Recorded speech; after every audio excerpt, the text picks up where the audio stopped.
And this is the Mercedes-Benz Rangers postgame show. 2 days, 2 wins over the two-time Cup champions. Too good for the Rangers. 2022 begins the way last year ended, with the Rangers beating the Tampa Bay Lightning, this time 4-0 on Garden Ice. Hi, everyone. Welcome inside our Delta MSG studios. John Giannone alongside Dave Maloney.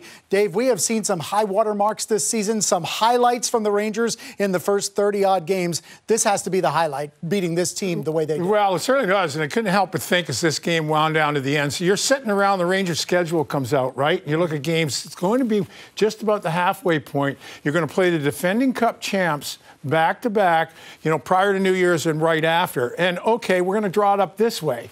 New coaching staff, new culture, you're going to have 46 points and 21 victories. You said, who'd have thunk? Sign me up. I'm in. Yeah. This has been just really a really good it's been, and what was particularly impressive for me today is you get a 3-0 lead at home, basically a young team, COVID kind of implications, and you methodically protect the lead over periods 2 and 3. You just go about your business, you block shots, you get sticks in the right position, you don't take bad penalties.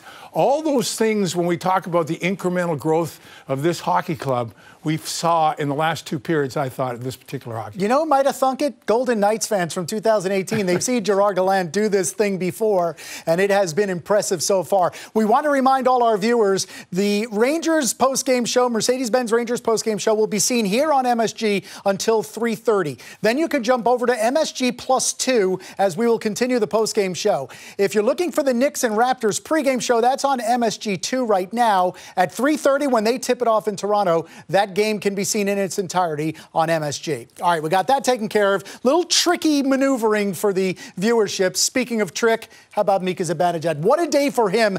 On a day where the Rangers find out, Dave, at the beginning of the day, no Artemi Panarin because of COVID protocol, Mika Zibanejad plays the role so well with a hat trick. Well, he certainly did. And, we talked about Zibanejad beforehand. And really, I thoughts going in where he's been tremendous, but he will be a real difference maker if he can, the offense continues to be existent, and it certainly was here in the first period. On the power play, 2 goals off the power play in the first period. This is just a nice shot, good screen by Kreider. This thing partway up the body on Vasilevsky. We'll get one more look. Again, Zibanejad presents himself head up to the net, 1-0 Rangers on the power play, but he wouldn't stop there in the second period. Face-off possession once again on the offensive zone on the power play, and this one is when it's going right, folks. That puck was headed to Kakko. You watch the position of his head. He looks, fires it. Looked like that puck was going back to Fox. McDonough puts the stick down, 2-0 Rangers on the power play. Now, we're going to take a couple looks at this one. Out of the air, right? Drive to the net. Beautiful pass from Chris Kreider. But to me, again, getting in position. But how does he get in position? Watch him turn right here on the defender. Turns right away, presents himself. Ruda has no chance to defend against Zibanejad. That was the second period power play goal, 3-0. And really, for all intent and purposes, game, set, match. Not that he needs it, but buy a lottery ticket. Keep up the good work. 5 goals in his first 28 games, now 6 goals in his last 5 games. We've seen Mika Zibanejad play this role before, and he's doing it so well right now. And so Mika Zibanejad's 8th career hat trick, 7th as a Ranger, really set the tone on the day. The only other player not named Zibanejad who scored for the Rangers was Ryan Strome. Again, he shows up at the building today, finds out his left wing isn't going to be playing alongside, and he goes out and scores a goal in very Panarin-like fashion. Yes, very much so. And it was really a good play in the middle of the ice by the guy that was the star of the show in a number of ways on the night before New Year's in Barclay Goodrow.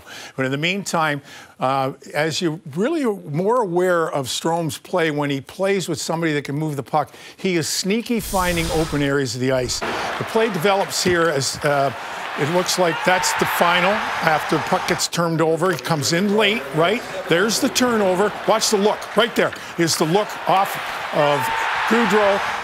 Sneaky good is Ryan Strome, and he buries it without his traditional left winger in Artemi Panarin. So all in all, and I'm sorry, that was the 3rd goal. Mika's was the 4th, was the power play goal in the second period. So that made it 3-0 after 1.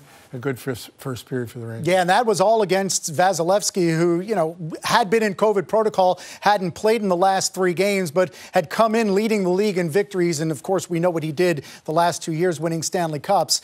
At the other end of the ice, a guy who I'm sure was feeling a whole lot of motivation, Dave, playing against Andrei Vasilevsky, and that's Igor Shesterkin, who merely pitches a shutout in Shesterkin fashion, especially in that first period, Dave, when, as you had said, it's not necessarily how many, it's when the saves were made. Yeah, very, very opportunistic saves in the first period. The Rangers get the first power play goal. The shift after, he makes 2 really good saves right there, and it stays at 1-0, right?